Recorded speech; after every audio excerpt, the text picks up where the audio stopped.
बच्चों, तो हम आ चुके हैं एक न्यू वीडियो लेकर आपके लिए जो मोस्ट इंपॉर्टेंट है। ठीक है बच्चों, देखिए क्लास 12 अध्याय 12। ठीक है, 12 चैप्टर से आज हम मोस्ट इंपॉर्टेंट टॉपिक लेकर आए हैं। ठीक है, उसमें खाली एक एक्सरसाइज है। उसी एक्सरसाइज से मैंने आपके लिए एक क्वेश्चन ऐसा उठाया है जो आपके लिए मोस्ट रहेगा। ठीक है, ये चैप्टर है आपके पास। ठीक है बच्चों, 12 रैखिक प्रोग्रामर। ठीक है, इसी चैप्टर से लिनियर प्रोग्रामिंग। ठीक है, इसी चैप्टर से हमने एक एक्सरसाइज से एक क्वेश्चन उठाया है जो आपके लिए ये है। ठीक है, देखिए ये आपके लिए बहुत ही ज़्यादा मोस्ट इंपॉर्टेंट टॉपिक है। ठीक है, रैखिक प्रोग्राम। ठीक है, इसमें से हमेशा एक क्वेश्चन तो आता ही है, या तो अधिकतमीकरण का आएगा या न्यूनतमीकरण का आएगा जरूर, लेकिन ठीक है, तो हमेशा ध्यान रखना। ठीक है, अब हमें लिखना है, इसमें करते हैं हम इसको सॉल्व। ठीक है बच्चों, देखिए सॉरी, रैखिक समीकरण को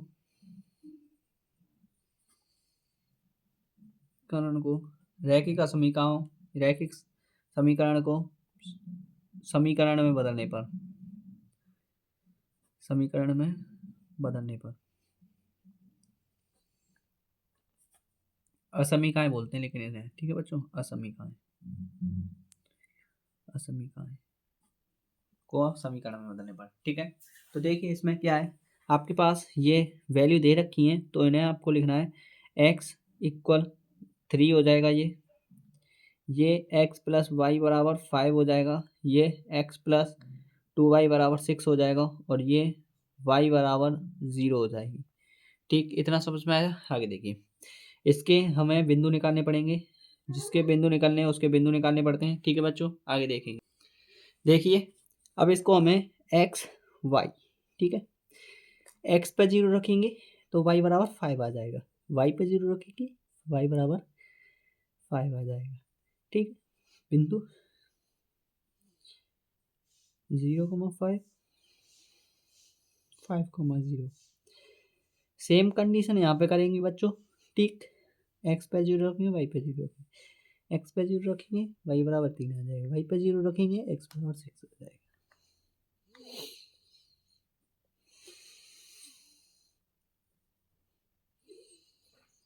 ठीक है बच्चों, देखिए ठीक है, इतना समझ में आया, x बराबर 3 है। ठीक है, अब हमें इसको एक चित्र बनाना पड़ेगा यहाँ पे। ठीक है, एक चित्र इधर बना देते। ठीक है, जो हमें रैखिक असमीकाओं को इस पर शो ऑफ करना होता है। ठीक है, x से x अक्ष,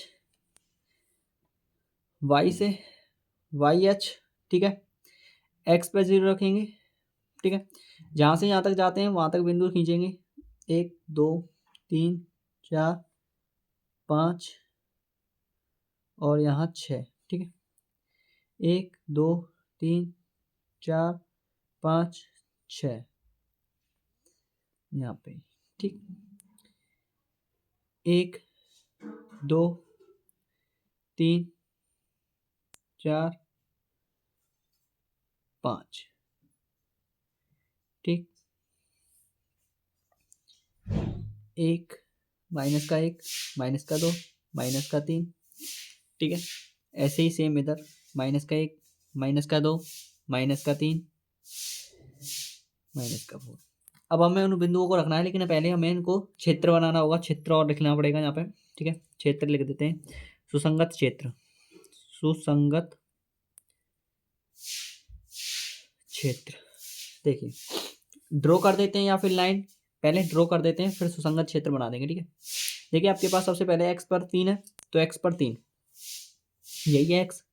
ठीक है, x पर 3 ये करके कुछ लाइन ऐसे जाएगी। ठीक है, इस बिंदु को टच करके कुछ ऐसे लाइन जाएगी, टेढ़ी हो गई तुझे। ठीक है, x बराबर ये 3 हो जाएगा। आगे x पर 0 पे, सॉरी y पे 0 5 है, तो यहाँ पे हो जाएगा 0,5। ठीक, 5,0 है, यहाँ पे 5,0 हो जाएगा। ठीक, ये वाली लाइन आपको ड्रॉ करनी पड़ेगी। ठीक है, ये वाली लाइन आपको ड्रॉ करनी पड़ेगी कुछ ऐसे। देखिए देखते जाना बच्चों। ठीक है, ठीक, ये वाली लाइन जो है, ये वाली लाइन है आपके पास x प्लस वाई बराबर 5। ठीक, आगे देखिए, आगे आपके पास है x प्लस 2y बराबर 0 से 3 यहाँ पे है।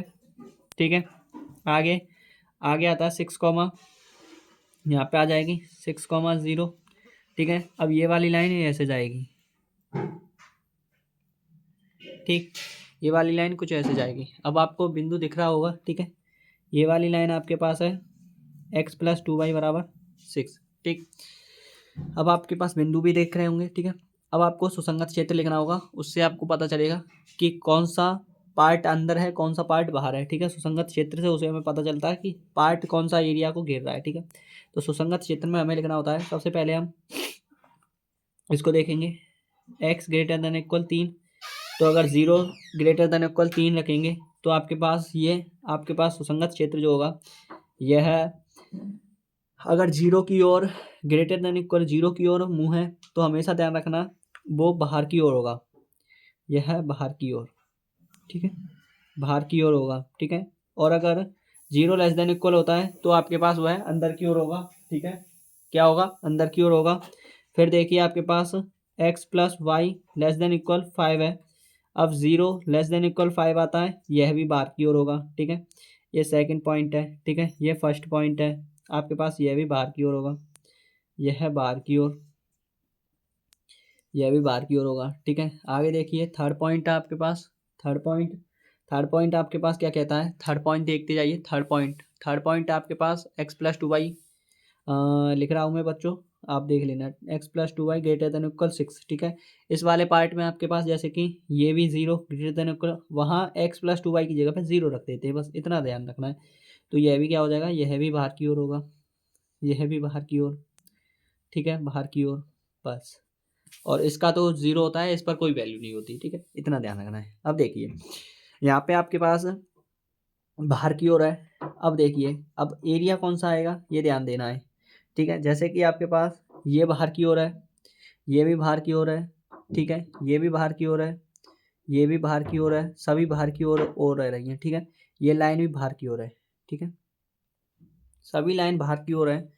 तो हमें इस बिंदु पर काटना होगा, ये वाला एरिया हमारे पास बाहर की ओर आ रहा है, ठीक है, ये वाला आ रहा है, ये वाला नहीं, इस लाइन पर जो जा रहा है ये वाला एरिया है आपका, ये वाला लाइन है, ठीक है, ध्यान रखना। चलो ये वाला एरिया आ गया तो हमारे पास बिंदु आ गए, एक ये है, एक ये वाला है।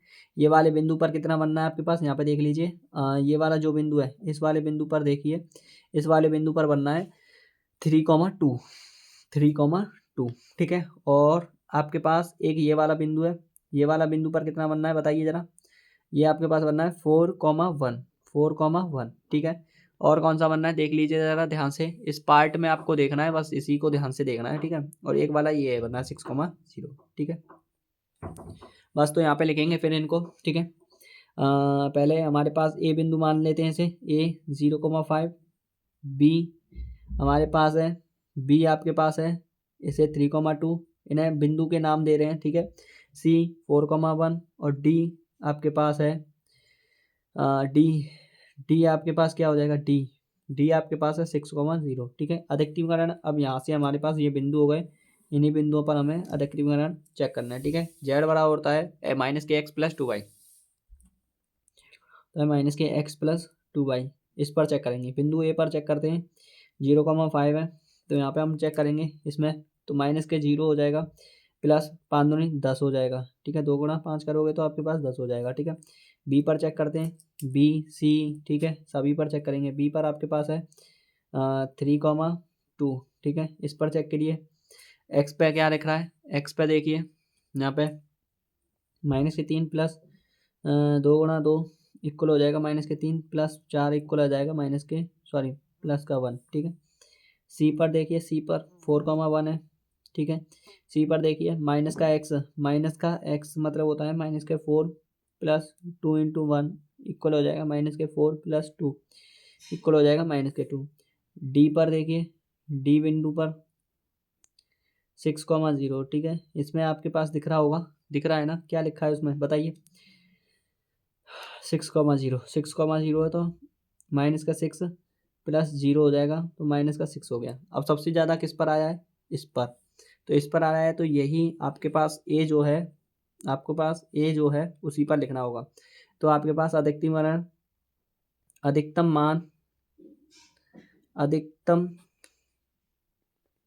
मान ए 0,5 पर 10 होगा, 10 होगा, ये आंसर है। ठीक है बच्चों, तो इतना ही आपका कंप्लीट हुआ आपका क्वेश्चन। और वीडियो पसंद आई हो तो लाइक करना, कमेंट करना ना भूलें, और ध्यान से और इसको शेयर ज़रूर कर देना, ठीक है वीडियो को। और आपका अपना ख्याल रखिए। थैंक यू, धन्यवाद।